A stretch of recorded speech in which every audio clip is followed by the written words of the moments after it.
Assalomu alaykum hurmatli tomoshabinlar, kanalimizga xush kelibsiz.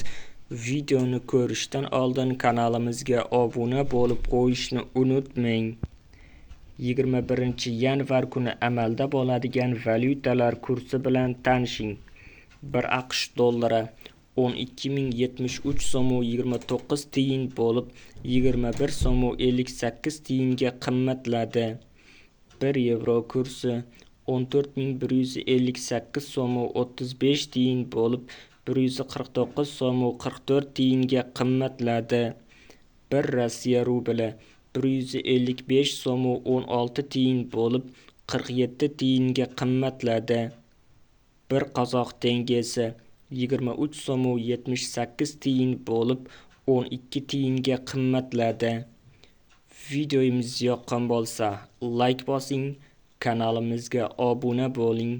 Manba: Markaziy bank.